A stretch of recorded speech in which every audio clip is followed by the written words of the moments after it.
Hello दोस्तों, स्वागत है आपका अपने YouTube channel Rohit Goswami law classes में। और मैं आपको कराने वाला हूँ लीगल हिस्ट्री। लीगल हिस्ट्री जिसे आधुनिक इतिहास बोलते हैं या इसे संवैधानिक विधि का वैधानिक अधिकार भी बोलते हैं। इसका जो कोड है वो है 205 या 2005। ये एलएलबी वाले स्टूडेंटों के लिए बहुत ज़्यादा उपयोगी है इस समय, क्योंकि इसमें मैं लॉन्ग क्वेश्चन कराने वाला हूँ। और ये जो है किसी के सेकंड सेम में आ सकती है, किसी के फोर्थ में और किसी के सिक्स में। यानी ये एलएलबी के 6 सेमेस्टर में किसी भी सेमेस्टर में आ सकती है। 6 सेमेस्टर होते हैं और ये किसी भी सेमेस्टर में आ सकती है। अब बात करते हैं मैं आपको क्या कराने वाला हूँ। मैं आपको कराने वाला हूँ वेरी इंपॉर्टेंट लॉन्ग क्वेश्चन। और जो लॉन्ग क्वेश्चन मैं आपको कराने वाला हूँ वो आपका 4 नंबर का, 10 नंबर का और 20 नंबर का, इसी में से आ सकता है। ठीक है, इस 20 के नंबर में से 4, 10 और 20 का तीनों फॉर्मेट में से नंबर आ सकता है। या कभी ऐसा होता है ये जो 10 वाला जो है, 10 में 5-5 नंबर की आपको 2 क्वेश्चन करने के लिए आ जाएंगे, टिप्पणी दे दी जाएगी, तो इसलिए 5 नंबर में भी आपको आ सकता है। ठीक है, ये जो क्वेश्चन मैं आपको कराने वाला हूँ बहुत ज़्यादा इंपॉर्टेंट है। और क्वेश्चन का एक मैं आपको रिदम बता देता हूँ। अगर आप इसमें लीगल हिस्ट्री में अच्छे तरीके से तैयारी करना चाहते हो, एक प्रॉपर वे में तैयारी करना चाहते हो, तो आपको वीडियो क्रम में देखनी होंगी। क्रमानुसार जब वीडियो देखोगे तो आपकी अच्छी तैयारी होगी, 100% बेहतरीन तैयारी होगी। अगर आप क्रमानुसार नहीं देखते हो, एक वीडियो कभी देख ली, एक आगे एक पीछे, तो अगर ऐसे देखोगे तो आपकी जो स्टडी है बेकार होने वाली है। देखो, मैं प्लेलिस्ट बनाता जा रहा हूँ, आप वहाँ पे देखते रहो। आप क्रम वाइज अपनी स्टडी क्रम वाइज स्टडी करो। अपने पेपर्स की जो तैयारी है उसके जो नोट्स हैं क्रम वाइज बनाना। ठीक है, ज़्यादा बात ना करते हुए, अब समय ज़्यादा नहीं है, डायरेक्ट अपने क्वेश्चन की तरफ चलते हैं। क्वेश्चन को 2 बार पढ़ेंगे और फिर आंसर को करेंगे। ठीक है, ये क्वेश्चन बहुत ही ज़्यादा इम्पोर्टेंट है। इसके द्वारा जो एक हमारे हिंदू समाज के लिए कार्य हुआ था वो था सती प्रथा का अंत, जिसका मैं आपको एक क्वेश्चन करा रहा हूं। इसी व्यक्ति ने भारत से सती प्रथा को समाप्त करा था और ये समाप्त हुई थी 1829 में। सती प्रथा जो समाप्त हुई थी, सती प्रथा थी कि औरत को, अगर किसी औरत का आदमी यानी कोई पुरुष खत्म हो जाता था तो औरत को पति के साथ ही जला दिया जाता था, जिंदी औरत को जलाते थे। इस सती प्रथा को लॉर्ड विलियम बेंटिंक ने समाप्त कर दिया था। ये इनकी एक सबसे बड़ी उपलब्धि भारतीय इतिहास में रही थी। ठीक है, आगे अब इसको अच्छे से समझते हैं, पढ़ते हैं। ठीक है, क्वेश्चन है हमारा, लॉर्ड विलियम बेंटिंक की बंगाल में विधि और न्याय प्रशासन योजना के प्रावधानों को संक्षेप में लिखो। दूसरा है, लॉर्ड विलियम बेंटिंक के न्यायिक सुधारों का वर्णन कीजिए। तो लॉर्ड विलियम बेंटिंक के न्यायिक सुधार, हम इसको देखते हैं। लॉर्ड विलियम बेंटिंक सन 1828, लॉर्ड विलियम बेंटिंक, इसको जो है बेंटिंक के नाम से जाना जाता है। ठीक है, बेंटिंक के नाम से जाना जाता है या विलियम बेंटिंक के नाम से जाना जाता है। 1828 जुलाई में बंगाल का गवर्नर जनरल बनकर भारत आया या भारत आए और सन 1935 तक पद पर रहे। और यहाँ पे एक है बहुत तगड़ा फॉल्ट, इसे करते हैं हम 1835। ठीक है, इनका तो हमने उम्र बहुत ही ज़्यादा कर दी है भाई, ये तो 100 साल से भी ज़्यादा शासन हो गया। ये यहाँ 1835 करना है। ठीक है, नोट्स बनाते समय ये मिस्टेक होती रहती हैं। ठीक है, चलो करते हैं। इनका जो शासन था वो 1828 जुलाई में से लेके बंगाल का गवर्नर जनरल बनाया गया और इनका 1828 से 1835 तक पद पर रहे और अपने कार्यकाल में एक कुशल शासक के रूप में कार्य किया, जिससे क्रांतिकारी परिवर्तन हुए। और ये क्रांतिकारी परिवर्तन आज भी हमारी न्यायिक व्यवस्था में आधार स्तंभ बने हुए हैं। 1828 जुलाई में विलियम बेंटिंक बंगाल के गवर्नर जनरल बनकर भारत आए थे और सन 1835 तक अपने पद पर रहे और अपने कार्यकाल में इन्होंने बहुत ही अच्छे सुधार करे, बहुत ही क्रांतिकारी सुधार किए थे। जो इन्होंने सुधार करे थे वो आज तक हमारी भारतीय न्यायिक व्यवस्था में प्रचलित हैं और लागू हैं। फौजदारी न्यायालयों का पुनर्गठन। फौजदारी न्यायालयों का पुनर्गठन लॉर्ड कॉर्नवालिस द्वारा लागू की गई फौजदारी न्याय व्यवस्था पूर्ण रूपेण विफल रही। देखो, इससे पहले मैंने एक क्वेश्चन आपको कराया है लॉर्ड कॉर्नवालिस, आप उस क्वेश्चन को जाके देखिएगा, आपको समझ में आ जाएगा ये किसकी बात कर रहे हैं। इनसे पहले जो गवर्नर जनरल थे वो लॉर्ड कॉर्नवालिस थे। उनकी जो न्यायिक व्यवस्था थी उन्होंने भी बहुत अच्छे कार्य करे थे, लेकिन कुछ उनकी कमियां भी थीं। उन कमियों को इन्होंने सुधारा था। लॉर्ड कॉर्नवालिस द्वारा लागू की गई फौजदारी न्याय व्यवस्था पूर्ण रूपेण विफल रही। उसके द्वारा लागू न्याय व्यवस्था में बहुत देर होती थी।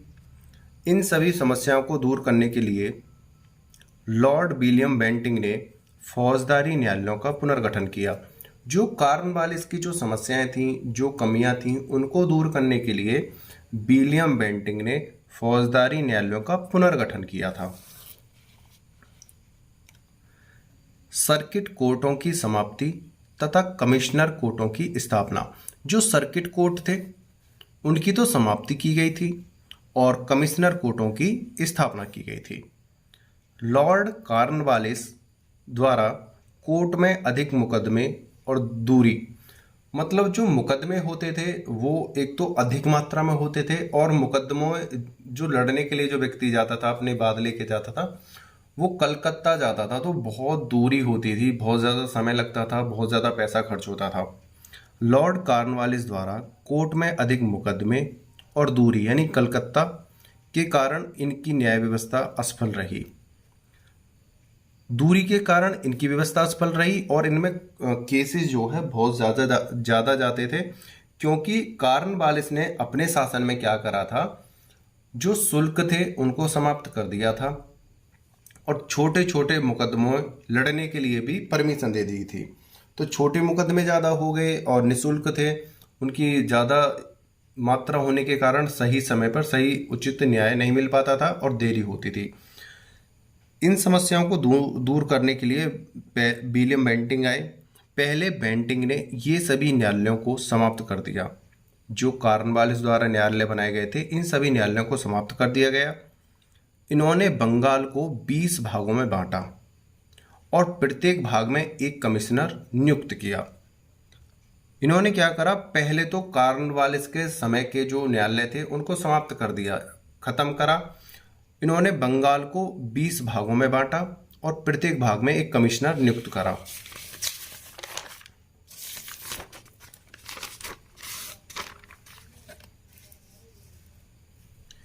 जिसे सर्किट कोर्टों के अधिकार, कलेक्टरों पर नियंत्रण, मजिस्ट्रेटों व उप मजिस्ट्रेटों के निर्णय के विरुद्ध अपील सुनने का अधिकार दिए गए। अधिकार दिया गया या अधिकार दिए गए। जो कॉर्नवालिस के कोर्ट थे उनको बंद करा गया, नए कोर्टों की स्थापना की गई और उनको अधिकार बढ़ा दिए गए। ठीक है, अब आते हैं आगे।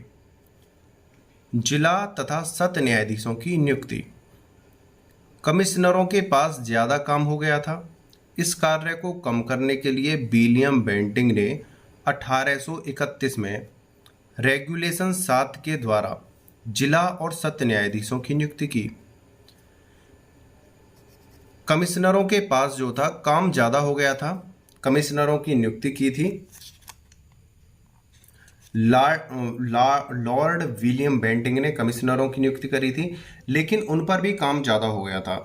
उन पर जब काम ज़्यादा हो गया तो फिर जिला तथा सत्र न्यायाधीशों की नियुक्ति कर दी। कमिश्नरों के पास ज़्यादा काम हो गया, इस कार्य को कम करने के लिए बेंटिंक ने ही 1831 में जिला और सत्र न्यायाधीशों की भी नियुक्ति कर दी। रेगुलेशन 7 के द्वारा जिला और सत्र न्यायाधीशों की नियुक्ति की, जो आज तक उसी रूप में जारी हैं। जो विलियम बेंटिंक ने उस समय जो व्यवस्था बनाई थी वो आज भी जारी है। इसमें यह व्यवस्था की गई कि कमिश्नर के कार्य अधिक हैं और उनको सहयोगियों की आवश्यकता है, तो गवर्नर इन काउंसिल अपने अनुभव के आधार पर जिला या नगर न्यायाधीशों को जो एक मजिस्ट्रेट न हो वे कमिश्नर के कार्य को कर सकें अधिकृत कर सकता है। इसके लिए इसने कमिश्नरों की सहायता हेतु रेगुलेशन 7 के द्वारा सत्र न्यायाधीश और जिला न्यायाधीशों की नियुक्ति की थी। ठीक है, आगे चलते हैं। और इसने जो जिला स्तर पे और सत्र न्यायाधीशों की जो नियुक्ति की थी वो आज भी हमारी भारतीय व्यवस्था में उसी तरह जारी है। इसलिए लॉर्ड विलियम बेंटिंग की जो न्याय व्यवस्था है वो बहुत ज्यादा प्रसिद्ध है। कलेक्टरों को मजिस्ट्रेटों के अधिकारों से अधिकृत करना। आगे चलते हैं, इनका जो पॉइंट है, कलेक्टरों को मजिस्ट्रेटों के अधिकारों से अधिकृत करना। कलेक्टरों को राजस्व संबंधी अधिकारों के साथ साथ मजिस्ट्रेट के अधिकार भी दे दिए गए। अब क्या हुआ, जो कलेक्टर थे उनको राजस्व संबंधी जो राज्य व्यवस्था संबंधी जो कार्य थे उनके साथ साथ उनको मजिस्ट्रेट के अधिकार भी दे दिए गए तथा जिला दीवानी न्यायाधीशों को ऐसे अधिकारों से मुक्त कर दिया गया। जो जिला दीवानी न्यायाधीश थे उनको ऐसे अधिकारों से मुक्त कर दिया गया और जो मजिस्ट्रेट के कार्य थे वो कलेक्टर को सौंप दिए गए। इसमें जनता का कलेक्टरों द्वारा अधिक उत्पीड़न होने लगा, फिर भी यह व्यवस्था आज तक उसी रूप में जारी है। उत्पीड़न होने लगा था लेकिन यह व्यवस्था, मतलब आप एक बात समझो, दुनिया में एक भी रूल ऐसा नहीं है, एक भी व्यवस्था ऐसी नहीं है जिससे किसी व्यक्ति को हानि ना हो। आप कोई भी अच्छी चीज उठा लो, उससे किसी ना किसी को नुकसान है, किसी ना किसी को उससे फायदा है। कोई अच्छी चीज है किसी के लिए फायदेमंद है, लेकिन वो कोई अच्छी चीज किसी के लिए खतरा भी हो सकती है। ठीक है ना, तो हम कल्पना राइट वे में भी राइट ही नहीं सोचेंगे कि हम उसका रॉन्ग भी सोच सकते हैं। कोई भी व्यवस्था हो, कोई भी वस्तु हो, कोई भी साधन हो, कोई भी नियम हो, जितना वो सही होता है उसके कुछ ना कुछ अपवाद भी होते हैं, वो किन्हीं पहलुओं पे गलत भी हो सकती है। तो जो लॉर्ड विलियम बेंटिंग ने जो व्यवस्था बनाई थी उसमें थोड़ी सी गड़बड़ाहट थी, थोड़ी कमियां थी, जिससे क्या हुआ था, इसमें जनता का कलेक्टरों द्वारा अधिक उत्पीड़न होने लगा। फिर भी यह व्यवस्था आज तक उसी रूप में जारी है। मतलब व्यवस्था अच्छी थी लेकिन थोड़ी जनता को परेशानी होती थी, तो थोड़ी बहुत हो रही थी, और लेकिन व्यवस्था बहुत अच्छी थी, तो आज तक वो जारी है। ठीक है, आगे देखते हैं। न्यायिक कार्यों में भारतीयों के प्रतिनिधित्व में वृद्धि करना। फौजदारी न्याय प्रशासन में भारतीयों का प्रतिनिधित्व पहले की अपेक्षा बहुत अधिक बढ़ा दिया गया। जो फौजदारी न्याय प्रशासन था उसमें भारतीयों का प्रतिनिधित्व यानी भारतीय लोगों का अधिकार उसमें ज़्यादा बढ़ा दिया गया। ये अपराधी को 1 महीने की कठोर सजा व 30 कोड़े देने के अधिकारी थे। इन्होंने क्या करा, जो फौजदारी न्याय प्रशासन में था उनके अधिकार बढ़ा दिए और उसमें कहा गया कि 1 महीने तक की आप सजा दे सकते हो और 30 कोड़े आपको देने का अधिकार है। मतलब आप इस प्रकार के जो न्याय होते हैं वहां तक आप इसमें न्याय दे सकते हो। अगर कोई अपराध है उसमें 1 महीने तक की सजा है उसका आप न्याय कर सकते हो, या 30 कोड़े देने का किसी केस में प्रावधान है, आप ऐसे 30 कोड़े और 1 महीने वाली सजा के केसों को अपने स्तर पे सॉल्व कर सकते हो। ये अधिकार न्यायिक कार्यों में भारतीयों के प्रतिनिधित्व में वृद्धि करना, ये वृद्धि कर दी थी भारतीय अधिकारियों के प्रतिनिधित्व में। ठीक है, आगे चलते हैं। इलाहाबाद में दूसरी सदर दीवानी तथा सदर निजामत अदालत की स्थापना। देखो, सदर दीवानी और सदर निजामत अदालत ये दोनों अलग अलग हैं। ठीक है ना। समस्त क्षेत्र के लिए एक सर्वोच्च दीवानी तथा फौजदारी कार्य केवल कलकत्ते में थी। मतलब सदर दीवानी तथा फौजदारी कार्य केवल कलकत्ते में थी। यातायात के अभावों में यहाँ पहुँचना बहुत कठिन था, धन भी अधिक खर्च होता था, इन सभी समस्याओं को दूर बेंटिंक ने इलाहाबाद में अदालत की स्थापना। यहाँ पे देखो आपको क्या लिखना है, दूर करने के लिए। यहाँ पे थोड़ा सा मिस हो गया है, दूर करने के लिए, ये यहाँ पे आप बीच में लिख लेना। देखो इसको दोबारा देखते हैं। समस्त क्षेत्र के लिए एक सर्वोच्च न्यायालय, यानी सर्वोच्च यानी सदर को कहते हैं सर्वोच्च यानी उच्चतम, सदर दीवानी तथा फौजदारी कार्य केवल कलकत्ते में ही थे। मतलब सिर्फ ये फौजदारी के जो मामले थे, दीवानी जो मामले थे, इनको सिर्फ कलकत्ते में ही देखा जाता था। सिर्फ कलकत्ते में ही देख सकते थे। दीवानी और फौजदारी जो मामले थे कलकत्ते में ही देखे जाते थे। उस बेंटिंक से पहले बेंटिंक ने क्या करा, यातायात के अभावों में यहाँ पूछना बहुत कठिन था। मतलब लोगों को कलकत्ता जाने में बहुत ज़्यादा देरी होती थी, बहुत ज़्यादा खर्च होता था, परेशानी होती थी। धन अभावों में यहाँ पूछना बहुत अधिक कठिन था, धन भी अधिक खर्च होता था। इन सभी समस्याओं को दूर करने के लिए बेंटिंक ने इलाहाबाद में अदालत की स्थापना 1 जनवरी 1832 में करके किया। बेंटिंक ने क्या करा था, जो दीवानी और जो फौजदारी मामले थे वो कलकत्ता में ही देखे जाते थे। लोग वहाँ पे जाने के लिए समय ज़्यादा लगता था, अपने पैसे ज़्यादा खर्च करते थे और उचित समय पर उचित न्याय भी नहीं मिल पाता था। इन सभी समस्याओं को दूर करने के लिए बेंटिंक ने अपने शासनकाल में 1 जनवरी 1832 ईस्वी को इलाहाबाद में एक अदालत की स्थापना कर दी गई। इसको वे सभी अधिकार दिए गए जो कलकत्ता सदर निजामत को दिया। इससे जनता को पैसे और समय की बचत हुई। मतलब जो कार्य, जो न्याय कलकत्ते में मिलता था वो ही न्याय इलाहाबाद में मिलने लगा था। अब सपोज करो कोई केस इलाहाबाद में हुआ है, इलाहाबाद के लोग उसी केस के लिए कलकत्ता जा रहे हैं, पैसे दे रहे हैं, समय दे रहे हैं, लेकिन बेंटिंक ने क्या करा था, कलकत्ते में जो केस सुने जाने थे उसके लिए एक इलाहाबाद में भी न्यायालय की अदालत की स्थापना कर दी गई। अब जो लोग कलकत्ता जाने वाले थे वो कलकत्ता ना जाकर इलाहाबाद के जो आसपास के क्षेत्र थे वो इलाहाबाद में ही इस न्याय की मांग करते थे और यहीं पे जो है उन्हें न्याय मिल जाता था। इससे जनता के पैसे भी कम खर्च होते थे और समय की भी बचत होती थी। दीवानी न्यायालयों का पुनर्गठन। दीवानी न्याय व्यवस्था को अधिक प्रभावी एवं उपयोगी बनाने के लिए दीवानी न्याय व्यवस्था को बेंटिंक ने अधिक प्रभावी एवं उपयोगी बनाने के लिए बेंटिंक ने फौजदारी न्याय व्यवस्था की तरह भारतीयों को अधिक से अधिक प्रतिनिधित्व प्रदान किया तथा विभिन्न न्यायालयों के क्षेत्राधिकारों को बढ़ाया। मतलब दीवानी न्यायालय की व्यवस्थाओं को बनाए रखने के लिए जो भारतीय व्यक्ति थे उनका भी प्रतिनिधित्व करा, उनको भी शामिल करा, जिससे कि जो भारतीय विधि है वो अंग्रेजों की समझ में कम आती थी। तो उन्होंने भारतीय लोगों को भी अपना प्रतिनिधित्व अपने सदस्य के रूप में नियुक्त करना स्टार्ट कर दिया था और दीवानी न्यायालयों का पुनर्गठन भी कर दिया था। मुख्य सदर अमीन के न्यायालय की स्थापना।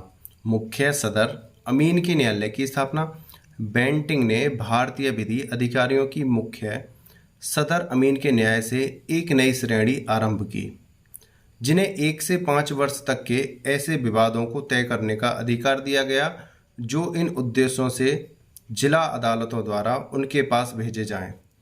इनके द्वारा दिए गए निर्णय के खिलाफ जिला दीवानी अदालत में अपील की जाती थी। विलियम बेंटिंक ने, लॉर्ड विलियम बेंटिंक ने मुख्य सदर अमीन के न्यायालय की स्थापना की।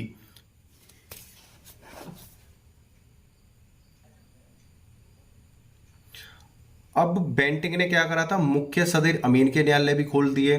जो 5 साल से जो पेंडिंग में पड़े हैं या 1 से 5 साल के बीच के जो मुकदमे हैं उनकी सुनवाई यहाँ पे होती थी और अगर यहाँ से लोग संतुष्ट नहीं होते थे तो इसके विरुद्ध जो अपील जिला दीवानी अदालत में अपील की जाती थी।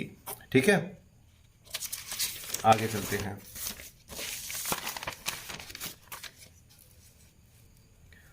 मुंसिफों तथा सदर अमीनों के अधिकारों में वृद्धि करना। जो मुंसिफों होते थे तथा सदर अमीनों के अधिकार थे उनमें वृद्धि करना। सही है। बेंटिंग ने रेगुलेशन 5 द्वारा देशज मुंसिफों वे सदर अमीनों, यहाँ पे कॉमा लगा लो, कॉमा नहीं, देशज मुंसिफों वे सदर अमीनों के अधिकारों में वृद्धि कर दी। जो लॉर्ड विलियम बेंटिंग थे, उनको शॉर्ट में बेंटिंग बोलते हैं, बेंटिंग ने रेगुलेशन 5 द्वारा देशज मुंसिफों वे सदर अमीनों के अधिकारों में वृद्धि कर दी। मुंसिफों को 300 रुपये तथा सदर अमीनों को 1000 रुपये तक की मालियत के व्यक्तिगत तथा वास्तविक संपत्ति वादों को तय करने का अधिकार दिया गया। देखो इन्होंने क्या करा था, रेगुलेशन 5 के द्वारा देशज मुंसिफों वे सदर अमीनों के जो अधिकार बढ़ा दिए, उनकी क्षमता बढ़ा दी, उनकी ताकत बढ़ा दी इन्होंने। और इन्होंने कहा कि 300 रुपये की मालियत से लेके 1000 रुपये की मालियत के 300 रुपये मुंसिफों को लिए और 1000 रुपये सदर अमीनों के लिए मालियत वाले जो व्यक्तिगत जो मुकदमे थे उनको सुनने का अधिकार दे दिया गया।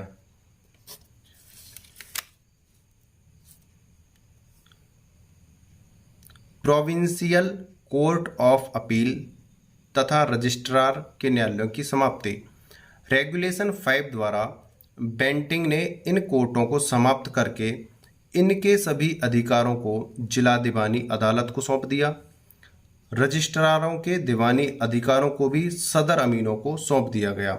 यहाँ पे क्या करा था, प्रोविंशियल कोर्ट ऑफ अपील की तथा रजिस्ट्रार के न्यायालयों की स्थापना लॉर्ड विलियम बेंटिंग ने कर दी। रेगुलेशन 5 के द्वारा बेंटिंग ने इन कोर्टों को समाप्त करके, ये जो कोर्ट थे इनको, मैं यहाँ पे स्थापना किया गया था, सॉरी, यहाँ पे समाप्ति की थी। प्रोविंशियल कोर्ट ऑफ अपील तथा रजिस्ट्रार के न्यायालयों की समाप्ति कर दी थी। मैं अभी बोलते समय क्या गया था कि इनकी स्थापना की थी, समाप्ति की थी। रेगुलेशन 5 द्वारा बेंटिंग ने इन कोर्टों को समाप्त करा। समाप्त करके सभी अधिकारों को जिला दीवानी अदालत को सौंप दिया गया। जो इनके अधिकार थे, जो इनकी विशेषताएं थीं, जो अपने न्याय प्रशासन में अपने अधिकारों को लगाते थे, जो इनको दिए गए थे, उन सभी अधिकारों को समाप्त करा और वो सभी अधिकार दीवानी अदालत को सौंप दिए। रजिस्ट्रार जो होते थे, रजिस्ट्रारों के दीवानी अधिकारों को भी सदर अमीनों को सौंप दिया गया। सदर अमीनों और दीवानी अदालतों को सौंपा गया। प्रोविंशियल कोर्ट ऑफ अपील तथा रजिस्ट्रार के न्यायालयों की समाप्ति कर दी गई और जो इनके अधिकार थे दीवानी अदालतों को और सदर अमीनों को सौंप दिए गए। जूरी प्रथा का प्रारंभ। बेंटिंग ने दीवानी न्यायालयों के अंग्रेज न्यायाधीशों को न्याय प्रशासन में सहायता देने के लिए भारतीयों को जूरीगण के रूप में नियुक्त किया गया। बेंटिंग ने दीवानी न्यायालयों के अंग्रेज न्यायाधीशों को न्याय प्रशासन में सहायता देने के लिए भारतीयों को जूरीगण के रूप में नियुक्त किया गया। मतलब उनकी सहायता करने के लिए भारतीय विधिवेत्ताओं को नियुक्त करा गया। उनकी सहायता हेतु अंग्रेज जो अधिकारी होते थे, वो भारतीय विधि को जानते नहीं थे। उनके रीति रिवाज, धर्म, संस्कृति, लिंग, धर्म, जाति विभेद थे बहुत ज़्यादा। हमारा जो देश है विभिन्नताओं भरा देश है। तो उसके लिए, उसके समाधान के लिए इन्होंने क्या करा, भारतीय लोगों की भी नियुक्ति करना स्टार्ट कर दिया था। इसकी जो सबसे इम्पोर्टेंट जो विशेषता थी लॉर्ड विलियम बेंटिंग की, उसे देखते हैं। लॉर्ड विलियम बेंटिंग की जो सबसे महत्वपूर्ण विशेषता है, बेंटिंग ने जनता के हित के लिए काफ़ी सुधार किए, जिनमें सर्वाधिक महत्वपूर्ण सुधार सन 1829 में सती प्रथा को समाप्त कर दिया। पुलिस सुप्रिटेंडेंटों का कार्य कमिश्नरों को सौंप दिया गया। जो सुप्रिटेंडेंटों का कार्य था, पुलिस सुप्रिटेंडेंटों का जो कार्य था वो कमिश्नरों को सौंप दिया गया और 1832 में सती प्रथा समाप्त कर दी गई। सती प्रथा होती क्या थी, जब किसी पुरुष की मृत्यु हो जाती थी तो उसकी पत्नी को उस पति के साथ जिंदा जलाने की प्रथा थी। अगर किसी का पति मर जाता है, चाहे वो जवान क्यों होना हो, बुजुर्ग क्यों ना हो, उसे उसी पति के साथ जला दिया जाता था। और पहले एक प्रथा और थी। पहले पैसे के दम पर आदमी 3 3 4 4 शादी हिंदू धर्म में भी कर लेता था, कोई बड़ी बात नहीं थी। एक जैसे महिला खत्म हुई, अब दूसरी से शादी कर दी। 60 साल के बुढ़े की शादी 16 साल की लड़की से हो जाती थी, ठीक है ना। और अगर वो बुढ़ा मर जाता था तो उस औरत को उसके साथ ही जिंदा जलाया जाता था। इतना बड़ा अन्याय हिंदू धर्म के अंदर होता था। तो लॉर्ड विलियम बेंटिंग के सामने ऐसी ही एक घटना घटी थी। तो लॉर्ड विलियम बेंटिंग ने इस प्रकार की जो हमारी प्रथाएं थी हिंदू धर्म के अंदर, कुछ प्रथाएं हमारे धर्म में बहुत ही बेकार थीं, जिनका अंग्रेजों ने दमन करा था, जिनको भारत से खत्म करा था। जिनमें से एक ही ये प्रथा थी, सती प्रथा। औरतों को पतियों के साथ जिंदा जलाते थे। तो लॉर्ड विलियम बेंटिंग के सामने ऐसी घटना घटी थी, तो उन्होंने विरोध करा और उस महिला को बचाया भी था जिसको जला रहे थे ये लोग। और जभी से 1829 से इस प्रकार की प्रथा को बंद कर दिया गया, और इस प्रकार की जहां भी ऐसी प्रथाएं चल रही थी उन्हें समाप्त करा, और इसको अंजाम देने वाले व्यक्ति को सजाए मौत दी जाती थी और या आजीवन कारावास दिया जाता था, ठीक है। तो लॉर्ड विलियम बेंटिंग की जो सबसे बड़ी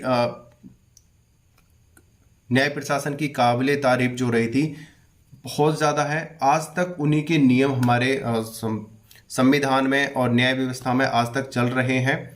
और 1832 में जो सती प्रथा है, ये हमारे लिए एक वरदान बनकर लॉर्ड विलियम बेंटिंग के द्वारा आई थी। आज उन्हीं के द्वारा आज हमारी बहन बेटियों को एक नया जीवन मिलता है। और इसी प्रकार से सती प्रथा लॉर्ड विलियम बेंटिंग के द्वारा समाप्त हुई। उम्मीद करता हूँ यह क्वेश्चन आपको अच्छे से समझ में आया होगा। अगर आपको यह क्वेश्चन अच्छे से समझ में आया हो तो हमारे चैनल को बस भाई लाइक कर दो और सब्सक्राइब कर दो, कमेंट करके बताओ, और भाई शेयर ज़रूर कर दो, ठीक है। आपने वीडियो को अंत तक देखा उसके लिए धन्यवाद। टेक केयर, बाय बाय, जय हिंद, जय भारत।